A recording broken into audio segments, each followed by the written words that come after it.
नमस्कार। आज हम न्यायपालिका के बारे में चर्चा करेंगे। आधुनिक लोकतांत्रिक शासन व्यवस्थाएं स्वतंत्र और निष्पक्ष न्यायपालिका के मजबूत स्तंभ पर निर्भर करती हैं।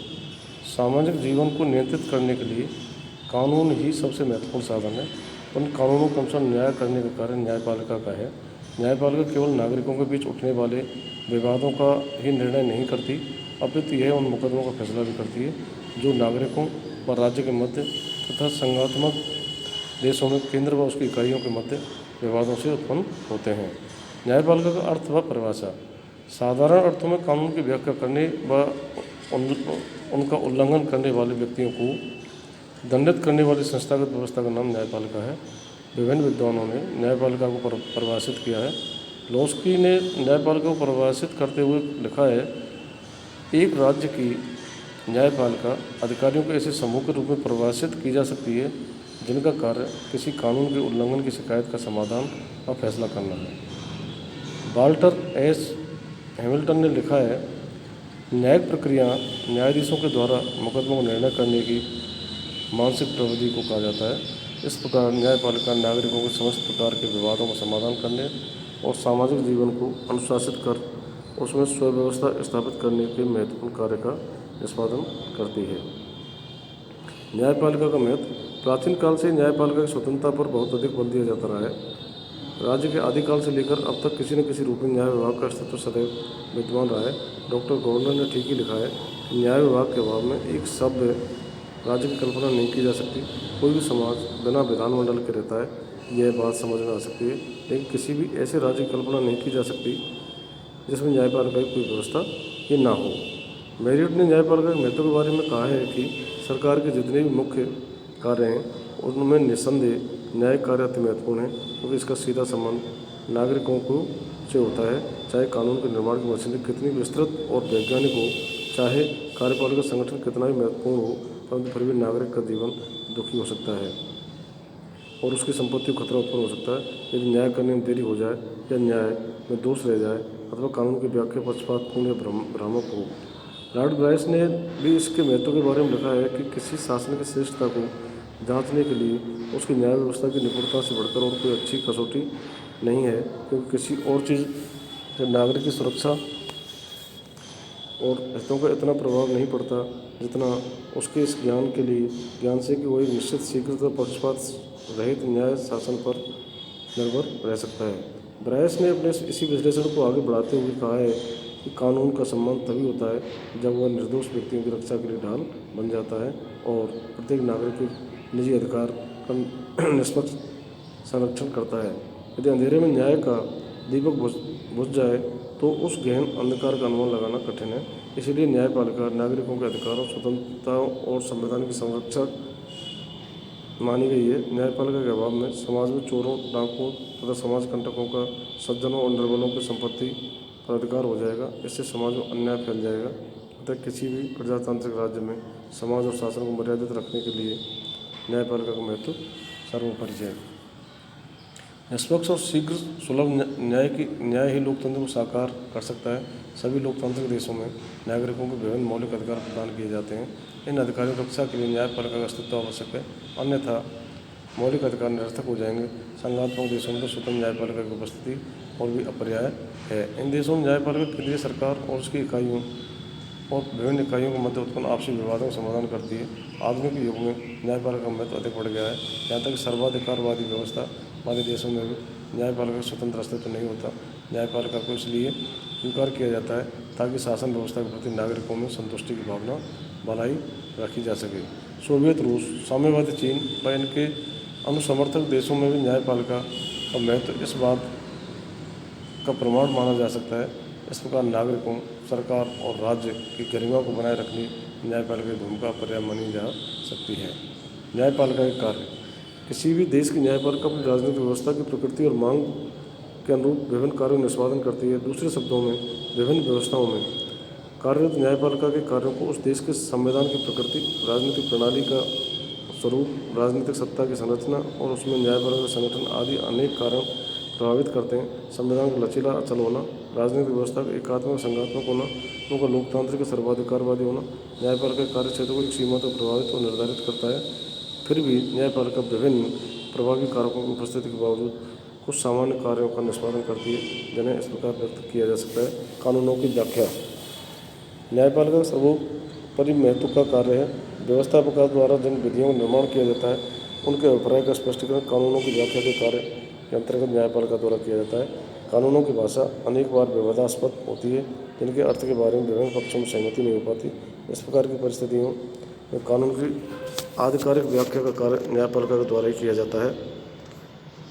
अपने इस कार्य के अंतर्गत न्यायपालिका कानून विषयक संदेहपूर्ण परिस्थितियों को निश्चित व्याख्या कर उनके स्पष्टीकरण द्वारा कानून के क्षेत्र को व्यापक बना सकती है।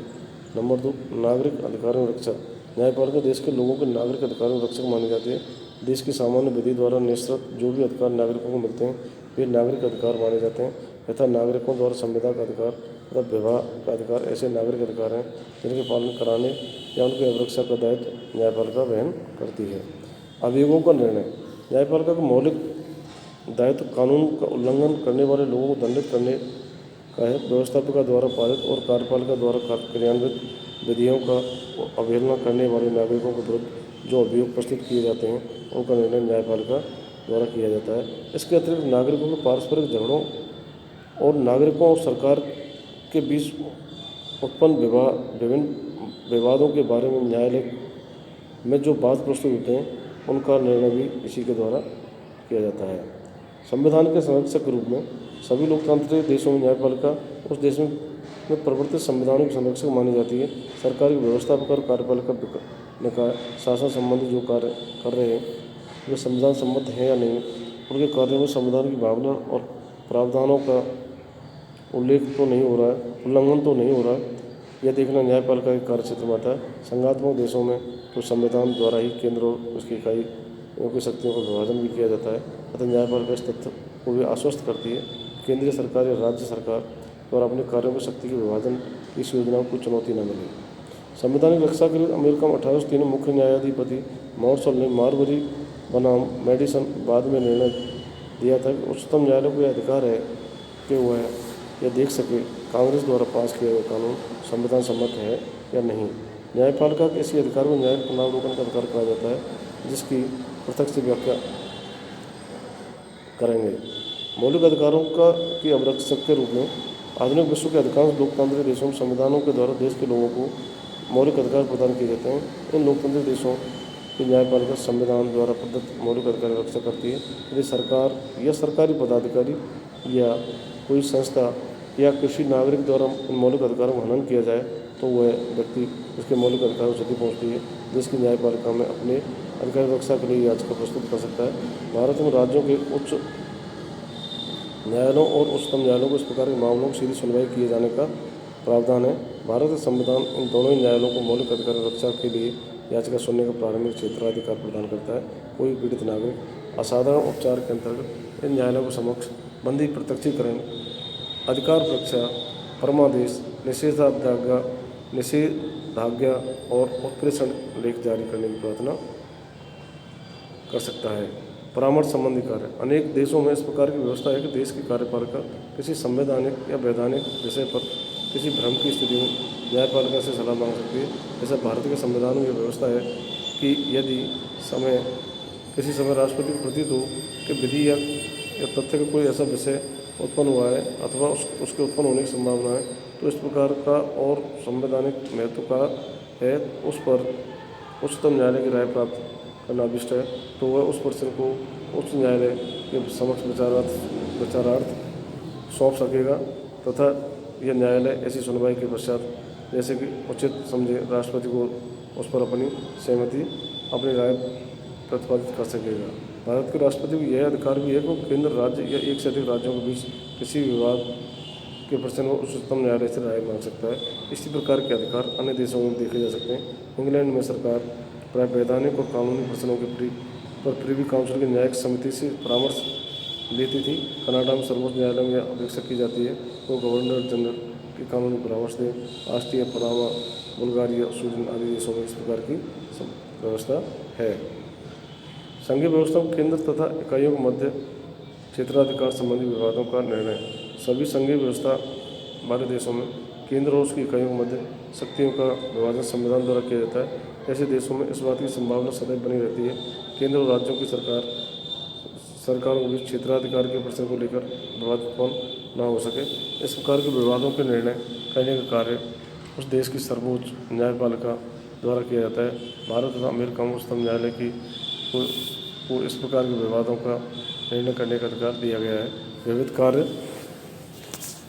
न्यायपालिका अनेक प्रकार के छोटे छोटे कार्यों का निष्पादन करती है। उदाहरण, अल्पवयस्कों की संपत्ति के लिए संरक्षक अथवा प्रन्यासी की नियुक्ति करती है, वसीयतनामों को पंजीकृत करती है, ऐसे मृत व्यक्तियों की संपत्ति का प्रबंध करती है जिनका कोई उत्तराधिकारी न हो। जो कंपनियां अपने आर्थिक उत्तरदायित्वों को पूरा करने में असमर्थ हों उनके लिए संप्रापक नियुक्ति करती है। इसके अलावा अनुज्ञा पत्र जारी करना, विदेशियों को नागरिकता देने के लिए प्रमाण पत्र देना, नागरिकों को विवाह की स्वीकृति देना तथा रूस जैसे साम्राज्यवादी राज्यों में न्यायाधिकारी वर्ग द्वारा क्रांति के रक्षक का कार्य भी किया जाता है। न्यायपालिका को यह अधिकार होता है कि अपने कर्मचारी नियुक्ति को स्वयं करती है। भारत में संविधान उच्चतम न्यायालय को अधिकार देता है कि अपने पदाधिकारियों और सेवकों की नियुक्ति भारत के मुख्य न्यायाधीश अथवा उसके द्वारा निर्देशित उस न्यायालय के न्यायाधिपति या पदाधिकारियों द्वारा की जा सकेगी। न्यायपालिका विदेशी अपराधियों के प्रत्यर्पण संबंधी निर्णय भी करती है। वर्तमान समय में न्यायालय द्वारा निर्वाचन संबंधी विवादों का निर्णय भी किया जाता है। भारतवर्ष में यह प्रावधान भी किया गया है कि निर्वाचन संबंधी अर्जी का विचार प्रारंभिक रूप में उच्च न्यायालय में किया जा सकेगा। न्यायिक पुनरावलोकन की शक्ति। न्यायिक पुनरावलोकन का आचरण न्यायालयों की उस शक्ति से जिसमें वे व्यवस्थापिका और कार्यपालिका के कार्यों और कानूनों की संवैधानिक दृष्टि से पुनः परीक्षा कर सकते हैं। यदि उनके कार्य देश में प्रवर्तित संविधान के किसी प्रावधान के प्रतिकूल हो तो उन्हें शून्य या अमान्य घोषित कर सकते हैं। न्यायिक पुनरावलोकन की शक्ति से न्यायालय संवैधानिक व्याख्या करते हैं और कानूनों तथा कार्यपालिका के आदेशों की संवैधानिकता असंवैधानिकता का निर्णय करते हैं। प्रसिद्ध विद्वान ऑरवेल ने international encyclopedia of social sciences में अपने एक लेख में लिखा है कि न्यायिक पुनरावलोकन का अभिप्राय न्यायालयों की उस शक्ति से जो उन्हें अपने न्याय क्षेत्र में के अंतर्गत लागू होने वाली व्यवस्थापिका कानूनों की वैधानिकता का निर्णय देने के संबंध में तथा उन कानूनों को लागू करने के संबंध में प्राप्त है जिन्हें वे अवैध और व्यर्थ समझें। फेनॉक और स्मिथ ने इसकी परिभाषा देते हुए कहा है, इसके अंतर्गत न्यायालयों को संविधान की व्याख्या करने की तथा व्यवस्थापिका कार्यपालिका और प्रशासन के उन कार्यों को जो संवैधानिक प्रतिकूल हों रद्द करने की शक्ति प्राप्त है। एमी पायलिन ने अपनी पुस्तक कॉन्स्टिट्यूशनल गवर्नमेंट इन इंडिया में न्यायिक पुनरावलोकन की परिभाषा देते हुए लिखा है कि न्यायालय वह क्षमता है जिससे वो व्यवस्थापन कार्यों को वैधानिकता की जांच करती है। धन्यवाद।